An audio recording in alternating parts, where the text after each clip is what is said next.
Erev Tov, everyone. Erev Tov. Okay, it is Monday night. It is 8 p.m. here on the east side of the United States, here in the diaspora. This is the Maimon Beit Knesset, therefore it must be Zeyde Story Corner. That's right, Zeyde Story Corner. And summer, yes, summer. Summer is coming, and this will be our last show for the summer. Per your wife, per my wife, she's a few years ago, she insisted that I stop doing broadcasting year round and take the summers off to do some fishing and some other things. And yes, for the last few years, we have taken the summer off to go fishing and do some other things. And then we return again in the fall. So this, I'm not sure. What about? I'm not sure whether we, do we end the season on a cliffhanger, or do we just do the story and maybe go a little bit long tonight and end there? I'm not really sure. Maybe a cliffhanger. Yeah, maybe a cliffhanger. I don't know. Ask Donald. Ask Donald. Donald, do you want a cliffhanger, or do you want us to just finish the stories and then pick up on new stories at the beginning of the season? And the rest of you too, Mendel and Shoshi and those who are watching in the background and not in the chat room. What do you think? What should we do? Should we do a cliffhanger? Or should we just end with the story and pick up on new stories next season? So, anyway, that goes for the rest of the broadcast this week. Shabbat services as usual, but after this week, the rabbis discuss and the Torah study for the parsha of the week and Zeyde Story Corner. We'll be ending until we'll be back in September. So Donald says no cliff. Okay, that's it. Okay, so no cliffhanger. Okay, so we probably should get to the stories. Oh, Mendel says too that finish tonight. So good feedback. Yeah, good feedback. Okay, so we will finish the stories tonight. Maybe we'll go a little bit long tonight, and we'll do two stories, and we'll see where we end. So let's get on with it. Yeah, okay, let's get on with it. Let me put you on your camera. There I am. Okay, I am on my camera now. Okay, so let's get the story up. And let's get moving on this. Now, last week we did, this was Rosy Red. And if you remember, her grandmother took care of her, and she had a pair of red magic shoes. And the father remarried, and the grandmother left, and the new stepmother and the daughters were very cruel to her. Anyway, she has to fill a bucket of water, and it falls in the well, and she gets the bucket back, and there's a jinn at the bottom of the well. And he likes her singing so much that he fills the bucket with jewels and stuff. And the stepdaughters come back, and they accuse her of stealing their jewels and so on and so forth. And that is where we pick it up tonight. They had found out the words that Rosy Red had used to get the jewels, and they went to the well themselves. So, he laughed. I will teach you to disturb my sleep with hideous noises, and shall punish such pranks played on me. Here are some more croakers. And he filled the bucket with slimy toads and frogs. The sisters were so enraged that they ran back home and dragged poor Rosy Red from her bed. You cat, you thief, screamed the one. You cheat, exclaimed the other. Off you go. Not another day can you remain in this house. Rosy Red was much taken by surprise to say anything. It was an outrage to turn her out of her father's house while he was away on a journey. But the thought came to her that she could hardly be less happy living alone in the woods. She had only time to snatch her pretty red slippers, and as soon as she was out of sight of the house, she put them on. It made her feel less miserable. The sun now was rising, and when the rays shone on her, she began to sing. With her old friends the birds twittering all above her, she felt quite happy. On and on she walked, much farther into the woods than ever before. When she grew tired, there was always a pleasant shady nook where she could rest. Then, when she became hungry, there were fruit trees in abundance. And when she was thirsty, she came to a spring of clear, fresh water. Oh, how nice for her. The magic slippers guided her. All day long she wandered, and went toward evening. She noticed her slippers were muddy. She took them off to clean. And then darkness fell. It began to rain, and she grew frightened. She crouched under a tree until she noticed a light of some sort a short distance away. She got up and walked towards it.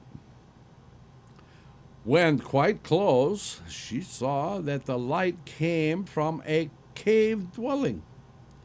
An old woman came out to meet her. It was her grandmother. But so many years had passed that Rosy Red did not recognize her. Granny, however, at once knew her. "Come in, my child, and take shelter from the rain," she said kindly. And Rosy Red was only too glad to accept the invitation. The inside of the cave was cozy, and Rosy Red, who was almost completely exhausted, quickly fell asleep. It's kind of like you last night. Yeah, I was pretty tired last night. I went to bed early, and yeah, the rest is what it is. Yeah. You snore too. Yeah, okay. Let's forget about my sleeping and my snoring. Let's get back to the story. Okay, if you want. Okay. So she awoke with a start. "My pretty red slippers," she cried. "Where are they?" She put her hands in the pockets of her tattered dress, but could only find one. "I must have lost the other," she sobbed. "I must go out and look for it." No, said Granny. "You cannot do that. A storm is raging."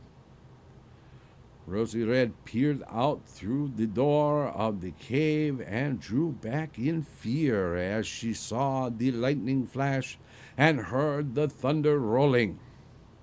She sobbed herself to sleep again, and this time was awakened by voices. She feared it might be her sisters who had discovered her hiding place and had come to drag her forcibly back home again. So she crept into a corner of the cave and listened intently. A man was speaking. "Know to whom this red slipper belongs?" he was asking. "I found it in the woods." Rosy Red was on the point of rushing out to regain her lost slipper when her granny's voice, very loud on purpose that she should hear, restrained her. No, I know not," she repeated again and again, and at length the man departed. Granny came back into the cave and said, "I am sorry, Rosy Red, but For aught I knew, he might be a messenger from your cruel sisters, and, of course, I cannot let anyone take you back to them. Well, the next day, the man called again, this time with servant attendants. Again, Rosy Red concealed herself. I am a chieftain's son, and wealthy, said the man. I must find the wearer of this shoe. Only a graceful and beautiful girl can wear such a dainty slipper. Rosy Red did not know whether to be more frightened or pleased when her granny told her the man was very handsome and of noble bearing. Day after day he came. This is a persistent guy. Yes, that's the person. You would almost call him a stalker. Yeah, I guess. You might. Yeah. We'll call him that. He is the stalker. Okay. Anyway, so let's get back to the stalker. One day after he came, or day after day he came, each time with more retainers.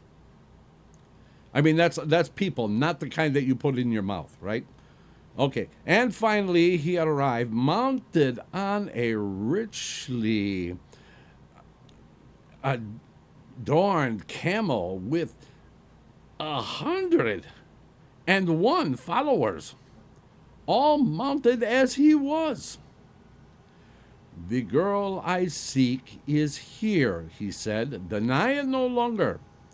My servants have scoured the woods and the whole neighborhood. One is prepared to swear he heard a young girl singing yesterday. Rosy Red saw the concealment was no longer possible. She liked the man's voice, and she stepped out bravely, wearing her one slipper. The stranger bowed low before her, held out the other, and Rosy Red took it and put it on. It fit perfectly. Many girls have tried to put on that shoe, said the young man, but all have failed. And I have sworn to make the wearer my bride. I am a chieftain's son, and thou shalt be a princess. So Rosy Red left the cave with her granny and mounted a camel and was led through the forest to her new home, where she knew not but happiness, and the days of her suffering were quite forgotten. And always she wore her magic red slippers. And that is the story of Rosy Red. All right. Okay. So, this will be the last story for this season. It is called, and it's very appropriate too, it's called The Star Child. And it's about Abraham Avinu, Abraham our father. So, let us start. When Abraham was born, his father Terah, who was one of the chief officers of King Nimrod, gave a banquet to a large number of his friends. He entertained them most sumptuously, and the merriest of the guests was the chief of the king's magicians. He was an old man, exceedingly fond of wine.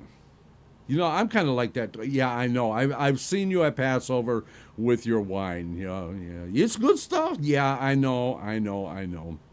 You don't do bad yourself. Yeah, I know. Okay, let's get back to the story. Okay, well, yeah, okay. I just thought I would add a little to the story.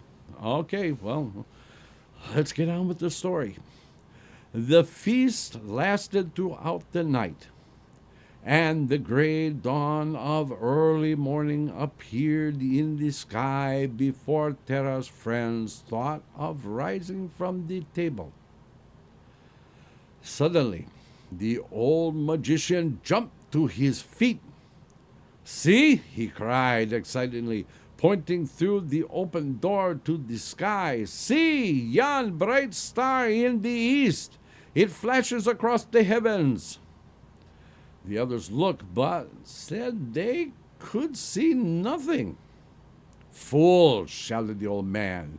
Ye may not see, but I do. I, the wisest of the king's magicians and astrologers, tell you it is an omen. See how the brilliant star darts across the sky. It has swallowed a smaller star and another, even a third, yet a fourth. It is an omen, I say, a portent that bodes ill. And moreover, he added, growing still more excited, it is an omen concerning with the birth of the little son of Terah. Nonsense, cried Terah. Talk not to me of nonsense, said the magician sternly. I must hasten to inform the king. Hurriedly, he left the house of Terah, followed by the other magicians, some of whom now said that they also had seen a star swallow four others. They did not think it wise to contradict their chief, although he had drunk a great deal of wine and could not walk steadily. King Nimrod was awakened from his sleep, and his magicians appeared before him. O king, live forever, said the chief by way of a salute. Grave indeed is the news that has led us to disturb thee in thy slumbers. This night a son has been born unto thy officer Terah, and with the coming of the dawn a warning has appeared to us in the skies. I, the chief of thy magicians, did observe a brilliant star rise in the east and dart across the heavens, swallowing four smaller stars. We observed it too, said the other magicians. And what means this? Inquired the king. It means, said the chief magician mysteriously, that this star child will destroy other children, that his descendants will conquer thine. Take warning. Purchase this child from thy officer Terah, and slay it, so that it may not grow up a danger to thee. Thy advice pleases me, said the cruel king. In vain Terah protested. King Nimrod would not disregard the warning of his magicians, but he consented to give Terah 3 days in which to deliver up the child. Sad at heart, Terah returned home, and on the second day told his wife the terrible news. We must not allow our little son Abraham to be slain, she said. If he is to become a great man, he must live. I have a plan. King Nimrod will not be satisfied unless a child is slain. Therefore, take thou the child of a slave to him, and tell him it is Abraham. Wasn't he actually Avram at this time? Yeah, I think so. But for the story, I guess they probably want to use something that's more fun. That makes a lot of sense. Okay, so anyway. He will not know the difference, and so that the trick shall not be discovered, take our child away and hide it for a time. Terah thought this an excellent idea, and he carried it out. The sick child of a slave, which was born only a few hours before Abraham, was taken to King Nimrod, who killed it with his own hands. And Terah's little boy was secretly carried by his nurse to a cave in a forest. There, Abraham was carefully nurtured and brought up. From time to time, Abraham was visited by his father and mother, and not until he was 10 years old did they think it safe to bring him from the cave in the forest to their home. Even then, they deemed it best to be careful. Their elder son, Haran, was a maker of idols, and Abraham became his helper without Haran being told it was his brother.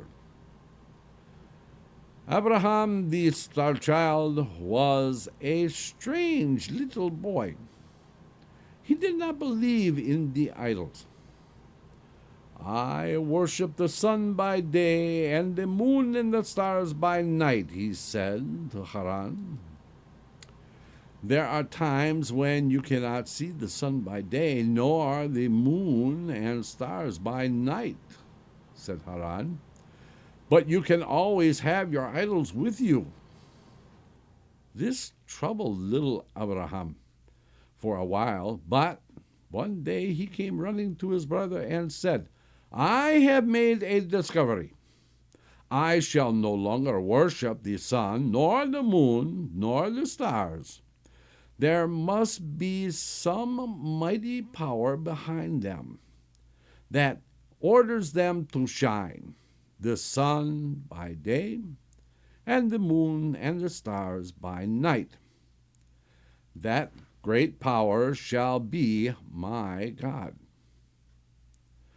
Abraham asked all sorts of queer questions of his father. Who made the sun and the moon and the stars? He asked. I know not, replied Terah.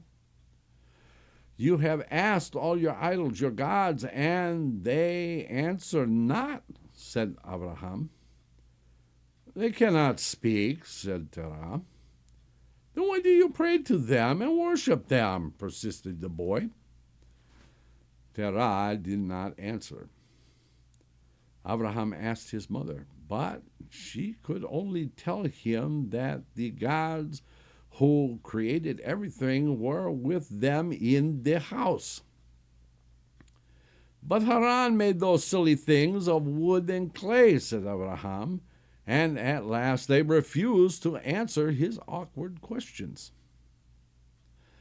Mostly he stood at the door of the house, gazing at the sky, as if trying to read the secrets behind the sun and stars.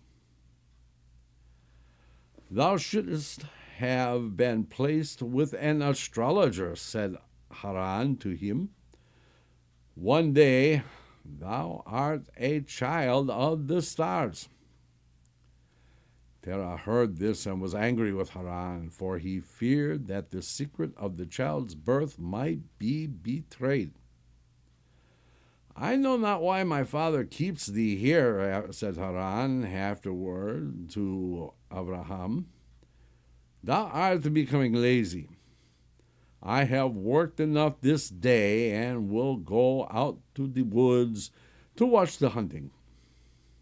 Stay thou here. Perchance a purchaser may come.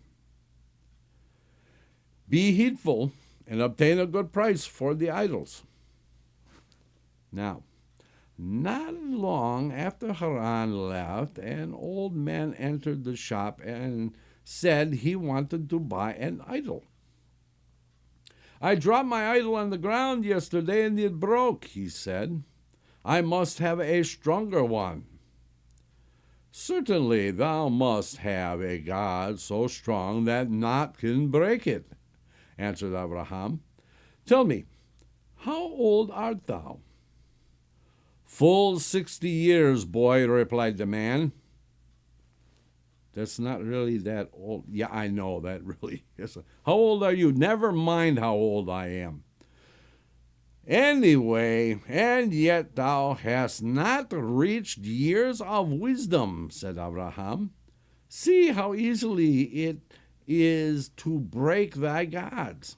And he took a stick and smashed one of the idols with a single blow. The old man fled from the shop, horrified. Next, a woman entered. I am too poor to have an idol of my own, she said. Therefore I have brought a little food as an offering to one of the many gods here.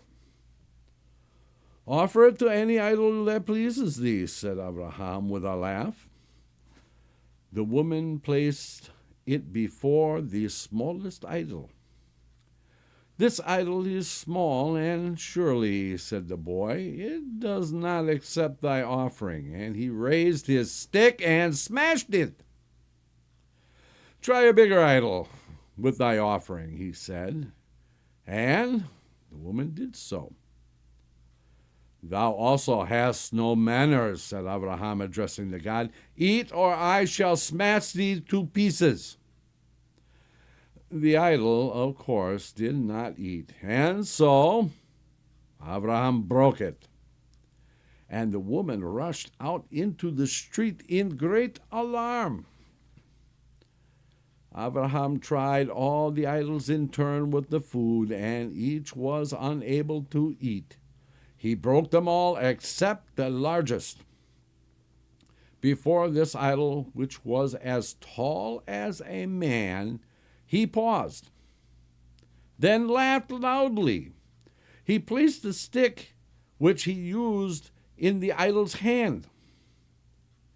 By this time, a crowd, attracted by the cries of the old man and the woman, had gathered at the door. What hast thou done? They demanded angrily. I? Nothing, answered Abraham. See, the largest idol holds it in his hand, this big stick.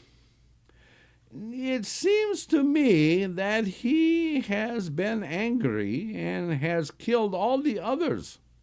Ask him why he did this. The people stood bewildered. Then Terah and Haran returned. What is the meaning of this? They asked, pointing to the broken idols. Oh, such fun, replied Abraham. There has been a fight here. A woman brought a food offering to the gods, and they quarreled because they all wanted it.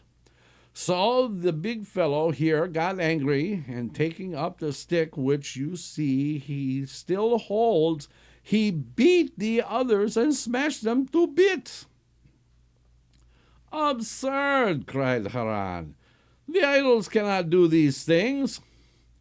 Ask the big fellow to strike me if I have told lies, returned Abraham. Cease your nonsense, commanded his father. What funny gods you are, said Abraham, musing, standing before the big idol. Do you think he will hit me if I smack his face? Before anyone could stop him, he smacked the idol's face and then knocked off its head with the stick. Some of the people ran off to the palace, and soon came an order from King Nimrod that the idol breaker should be brought before him. Abraham, Haran, and Terah were seized by the guards and marched off to the palace. Okay, so we are going to take our break here before we find out what Nimrod has up his sleeve. Okay, so we are going to take our 6-minute break, and when we return, we will continue our story of the Star Child. So please, everyone, stay tuned. Let's all go to the lobby. Let's all go to the lobby. Let's all go to the lobby to get ourselves a treat. Delicious things to eat. The popcorn can't be beat. The sparkling drinks are just dandy. The chocolate bars and the candy. So let's all go to the lobby to get ourselves a treat. Let's all go to the lobby to get ourselves a treat. It's intermission time, folks, so hurry, hurry, hurry. Step right over to our refreshment center for the most extravagant array of refreshment goodies ever assembled under one roof. Enjoy breathtaking, mouth-watering goodies, everything from a snack to a delicious full meal. At our refreshment center, you'll find a large variety of goodies to satisfy your hunger, your thirst, or your sweet tooth. So hurry, hurry, hurry. Visit our refreshment center now. The show starts in 5 minutes.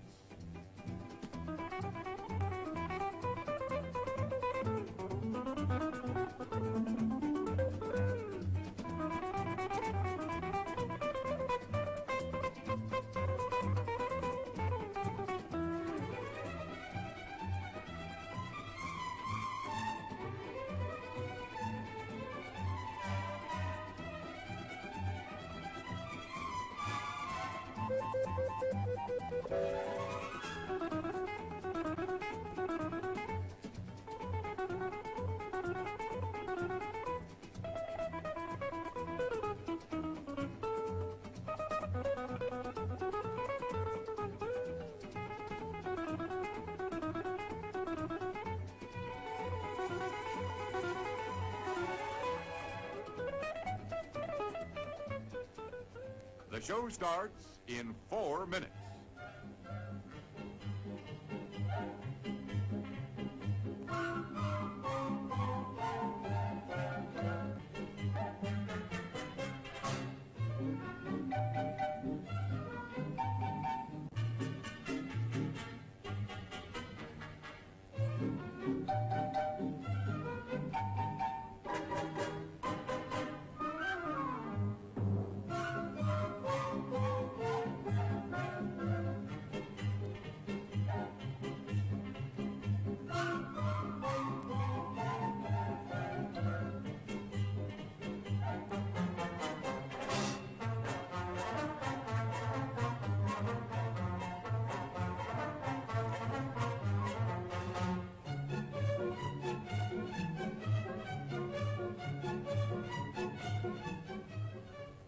The show starts in 3 minutes.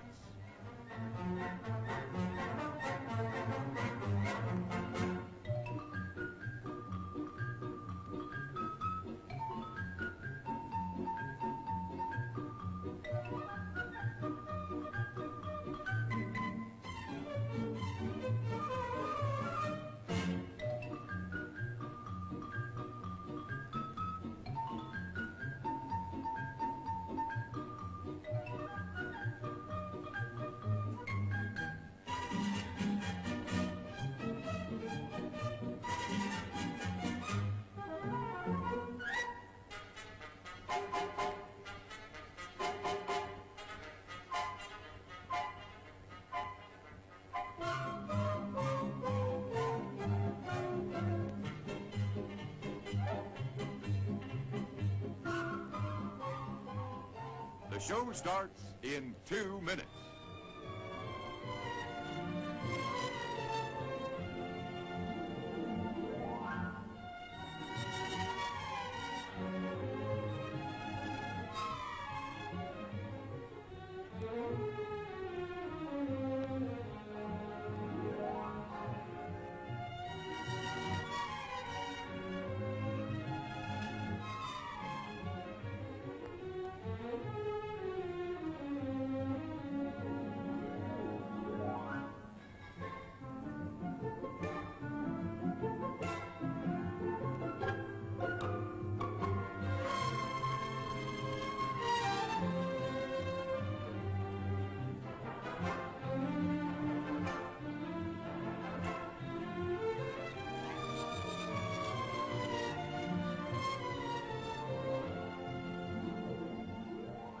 The show starts in 1 minute.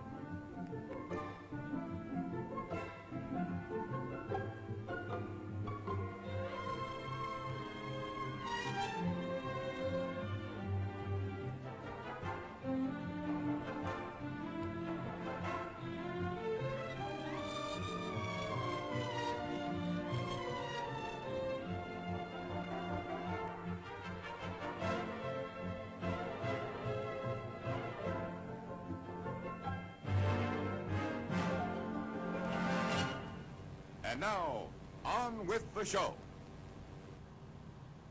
And we are back. Okay, let us get on with the story and see what King Nimrod has in store for Abraham the star child, shall we? Okay. Okay, so King Nimrod has called Abraham, Haran, and Terah and brought him to the palace. Okay. Which of you broke the idols? Asked the king angrily. I did, because they were rude and they would not accept the offering, said Abraham. How can they be gods if they have no sense? Not altogether a foolish remark, said Nimrod, smiling. If idols please thee not, then worship fire, which has the power to consume. Fire itself can be quenched by water, replied Abraham. Then worship water, returned Nimrod. The water is absorbed by clouds, said the boy. The clouds are blown by the wind, said Nimrod. Man can withstand the force of the wind, said Abraham. So, he will talk all day long, this child of stars, exclaimed Haran. Child of stars, said the chief magician. Now I understand. O king, this must be no other than the child of Terah, against whom at his birth we warned your majesty. The message of the stars has come true. He has dared to destroy our gods. Soon he will destroy us. Is this truth, the child of the stars? Asked Nimrod of Terah. But the latter did not answer. It is in truth, your majesty, said Haran. I have long suspected it. Oh, what a brother, huh? Yeah. He dropped a dime on him. Yeah, I guess so. Then why didst not thou inform me? Exclaimed the king in a rage. I will test this star child with the power of my god, fire. And thou, Haran, for thy neglect, must also suffer. Guards, let them be bound and cast into the furnace, to which I pray daily. Terah, thou art their father. I can forgive thee. Thou wilt suffer sufficiently in losing both thy sons to my God. The fire was made so hot that the men who endeavored to cast Abraham and Haran into the flames were caught and burned to death. 12 men in all perished before Terah's sons were thrown into the furnace. Haran was burned to ashes at once. But to the surprise of the vast crowd that stood at a safe distance, Abraham walked unharmed in the flames, the fetters which bound him having been consumed. When King Nimrod saw this, he trembled. "Come forth, boy," he cried to Abraham, "and I will pardon thee." "Bid your men to take me out," he answered. All who approached were terrified.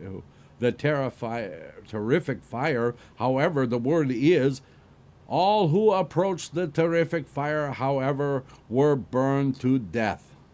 And at last, when Nimrod said he would bow down before Abraham's God, the boy came forth. All the people bowed down before the boy, who told them to rise, saying, "Worship not me, but the true God, who dwells in the heavens beyond the sun and the stars, and whose glory is everywhere." King Nimrod loaded the boy with presents and bade him return home in peace. Okay, there we go.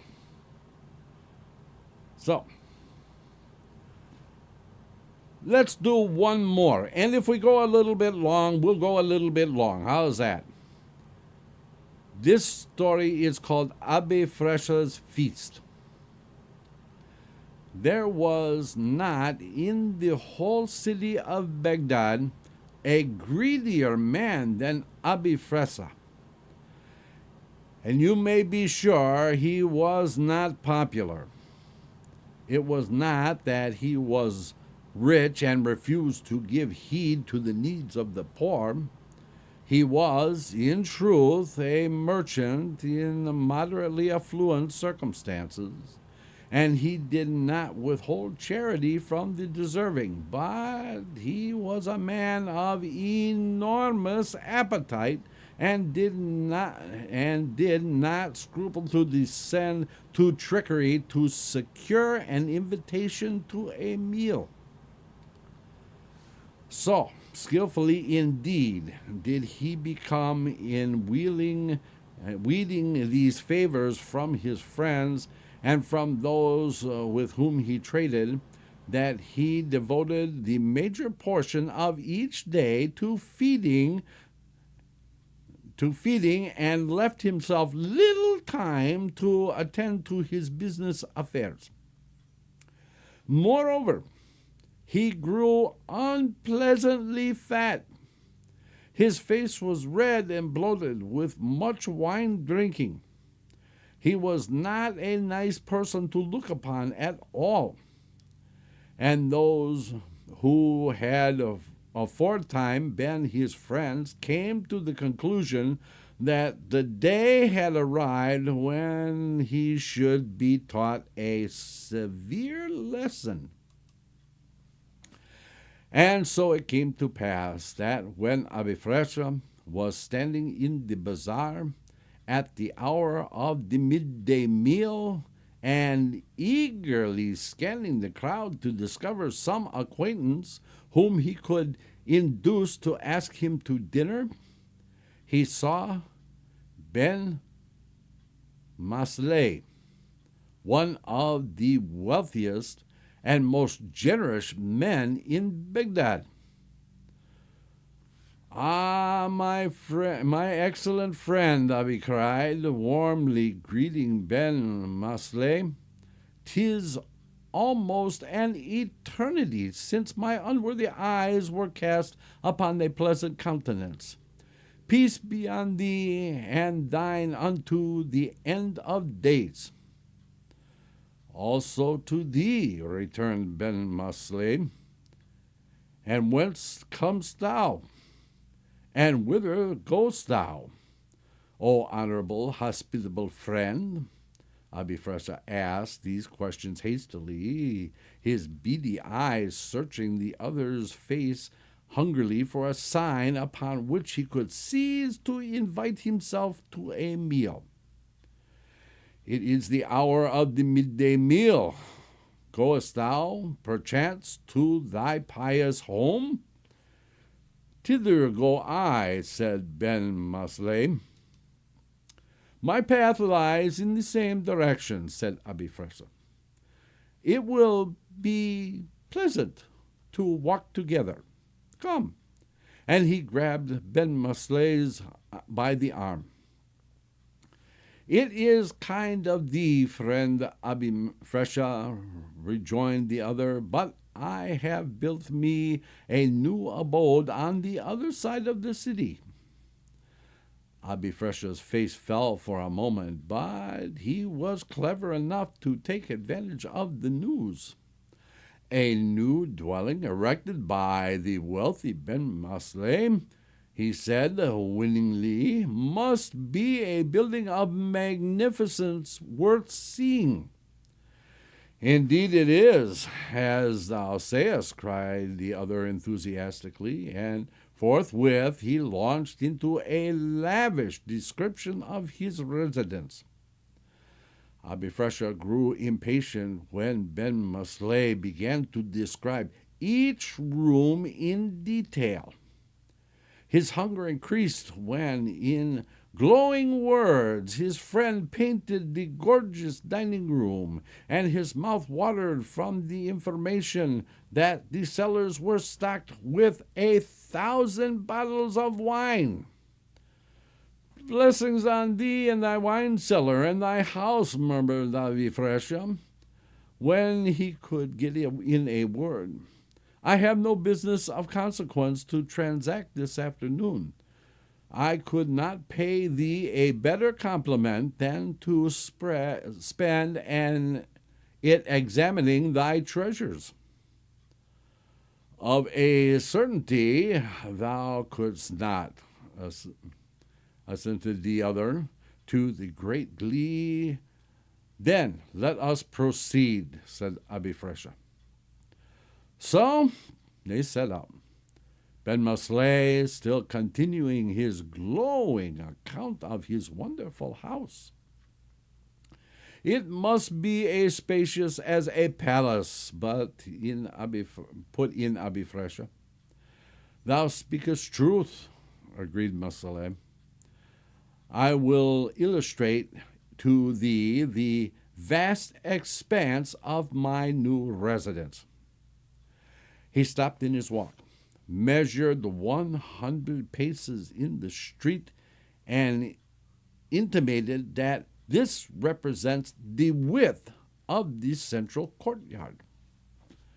Abifresha was overwhelmed with surprise, but he was growing monumentally hungry, and it was with difficulty he could restrain his impatience. "Yes, yes," he said, "I would fain gaze upon the outer door of thy dwelling." "Such an outer door," said Ben Maslei, "hast thou never seen. Its width," and again he began to measure the street to indicate its dimensions.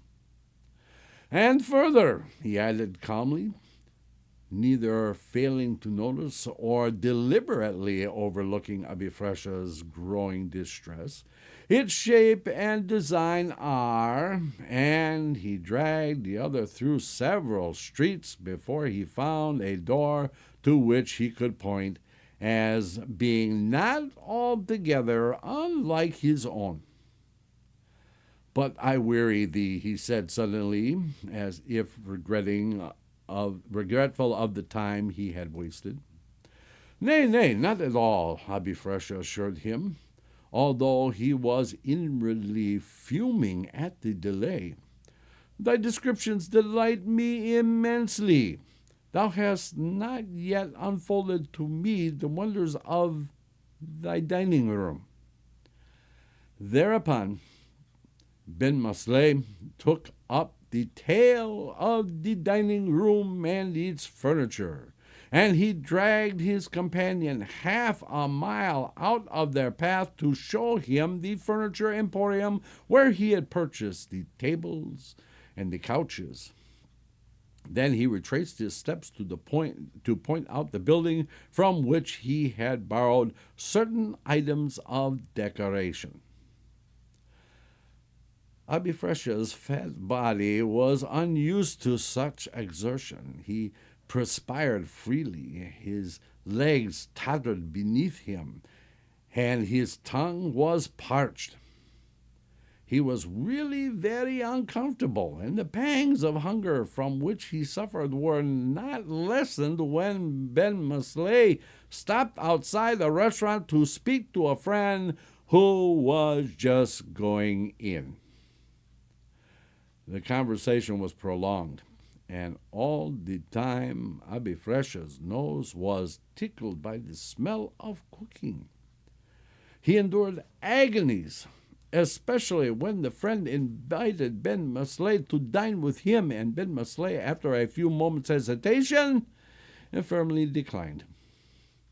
"I must apologize to thee for this delay," said Ben Masley, when at length he left his friend, "but the matter was urgent. I will make up to thee by the magnificence of the feast." Abi Fresha thanked him cordially for his consideration, but his pain was intense when Ben Masley insisted on giving him fullest particulars of all the dishes he would enjoy. Yes, yes, Abi kept saying, but Ben Masley stayed his interpretations. "The dwelling is far from the center of the city," Abi Fresha managed to say at last. "That is a virtue," commented Ben Masley, and he followed it up with the advice given to him by a renowned physician that a house was healthiest when it stood alone, away from the busy haunts of men. To all this and more, Abi Fresha was compelled to listen. His whole fat body ached with weariness. He was tortured by raging thirst, and he fancied he felt himself growing thinner. So fearfully hungry was he.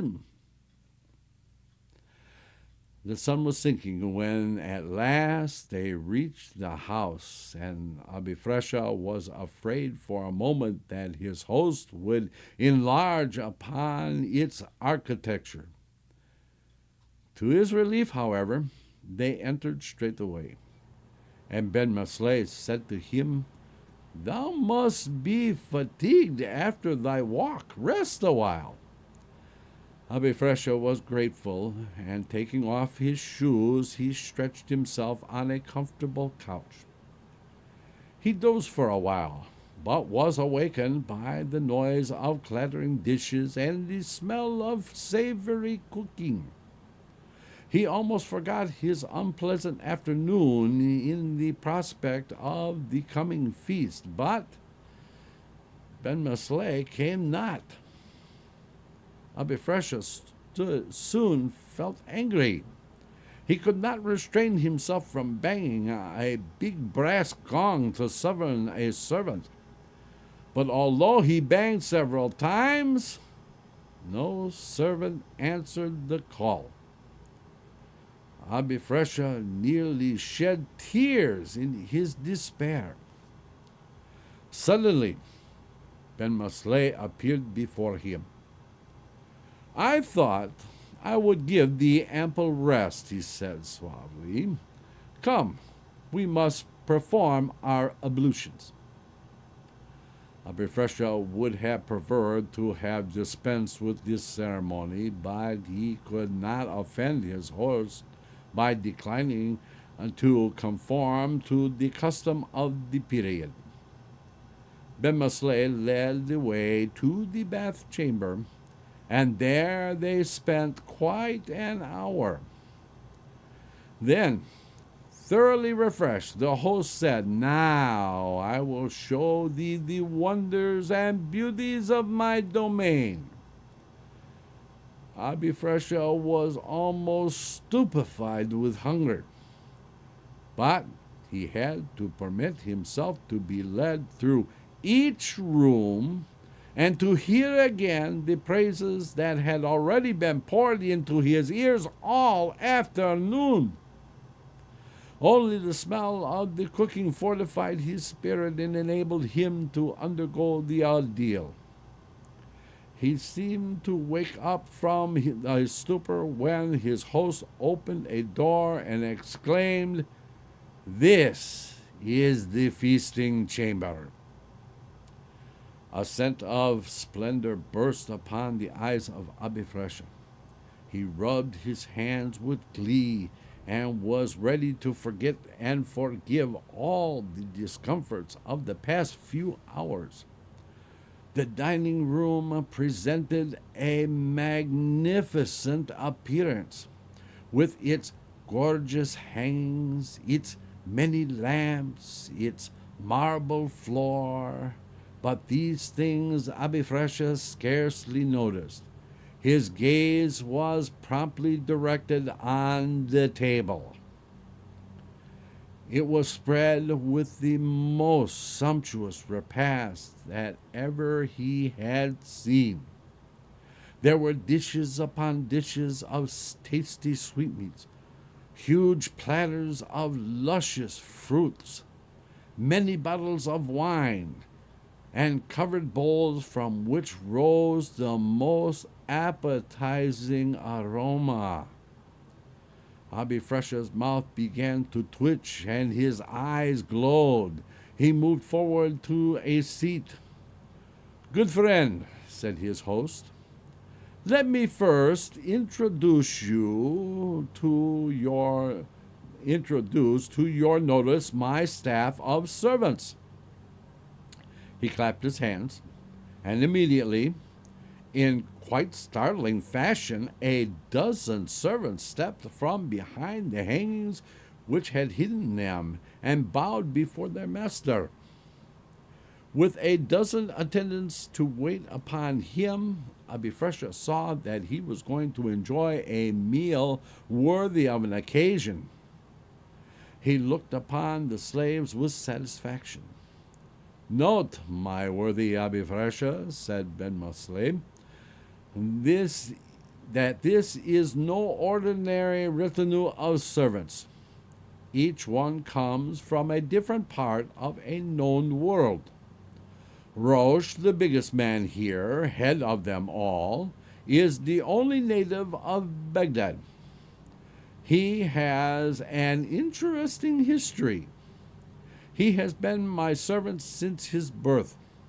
His father was likewise in the service of my sainted father and his grandfather. But let that suffice. I would not imprison thy appetite longer. Sheni, that is the second servant, the big black Nubian there, bring hither the first dish." Sheni took up one of the dishes from the table and placed himself by the side of his master. "Stands he not well?" asked Ben Masleim in admiring tones. "He is a descendant of kings.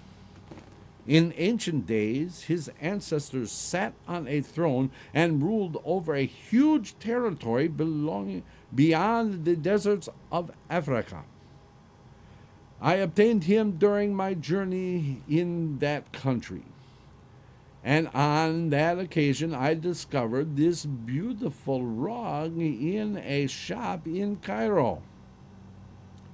Saying which, Ben Masleih rose from his seat and fingered lovingly one of the hangings of the room. Abi Fresha did not rise. He was trying to keep his temper. The dish which Shenim held so tantalizing under his very nose made him mad with hunger and desire. But Ben Masleih took no heed. He began to dilate upon the virtues of another piece of tapestry.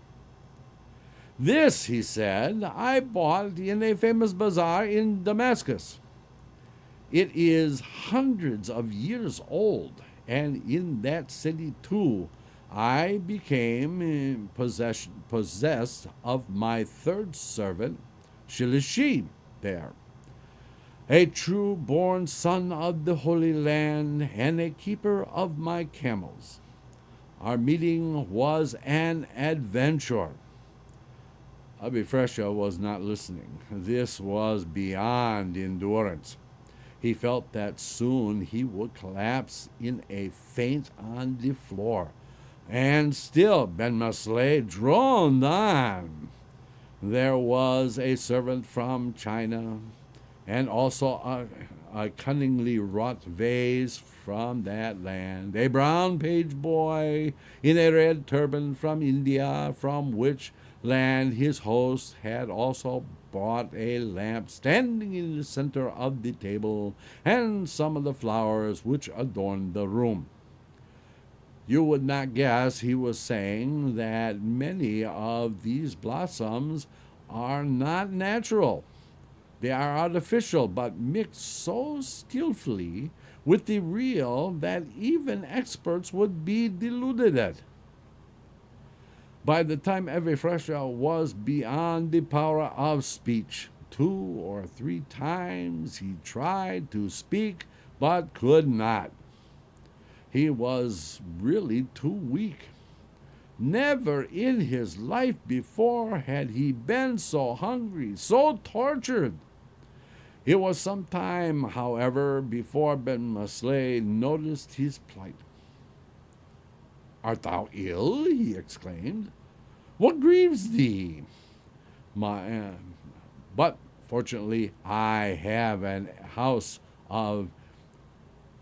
the house an experienced apothecary who can apply leeches and relieve thee of foul blood. "No, no," pleaded the unhappy Abi Fresha, finding his tongue at this dismal prospect. "Perchance a glass of rare cordial will revive thee," said Ben Masley, taking one of the bottles from the table.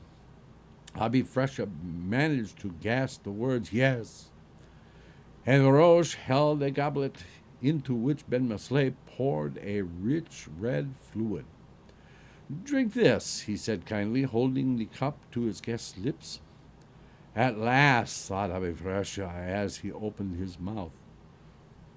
The next moment he sprang from his stool in astonishing agility. Sputtering and cursing, the liquid was bitter in the extreme. The taste it left in his mouth most horrid. "Now I know I've been hoodwinked," he screamed in rage, and he dashed toward the outer door. "Stay, stay, what ails thee?" cried Ben Masley. "Stop, stop," echoed the servants as Abi Fresha commenced to run. The cry was taken up in the streets by those who saw a fat man panting along in the darkness, pursued by a number of servants. "Stop, thief!" was the cry of one man in his excitement. The town guards heard, and without any ado they seized Abi Fresha and hauled him off to jail. In vain he begged for mercy and struggled for freedom. "If thou wilt not behave, we shall use force," the guards said, and they beat him with staves. At the jail, Abi Fresha was flung into a cell, and there, on a bed of straw on the ground, he spent a horrible, sleepless night. He ached in every bone of his body. He was bruised all over, and his hunger was such that he felt he had never eaten in his life. His reflections were sad. You may well imagine that they led him to vow that never again would he seek the hospitality of his friends. He realized at last that he had made himself obnoxious, and had been cleverly and deservedly well punished. Even yet his sufferings were not at an end, for the next morning, when he was released, he sent for his physicians. The latter prescribed a diet of gruel and barley water for a whole week. And that, my friends, is the end of the story of Abi Fresha. and the last story of our show for the summer. I want to thank everybody for being here. Reb Moshe of Tzvat from I Love Torah is here in the room. And so is Veronica. I didn't see you come in. Oh, good to see you. Anyway, just for right there for the end of the show, huh? Okay. So don't forget, tomorrow night is the Rabbis Discuss, and they're going to continue on with the Bahir. Maybe they finish, maybe not. We'll see. Okay, and then on Wednesday night is the Torah study, and they are going to study Parsha Naso. Even though that isn't the Parsha of the week, they are going to study Parsha Naso because it's their show, and they can study what they want. Okay. And then we have on Friday morning is Shachrit and Musaf for Shavuot. And then Friday evening is Kabbalat and Shabbat for Shavuot. And then on Shabbat morning at 10 a.m. is the Shachrit and Musaf for Shavuot. And then right back here next week, and we will not be here because we will be on vacation. So I hope you all have a wonderful summer, and we shall see you again in September. Don't forget, enjoy your summer. And until the next time, in the fall, Laila Tov.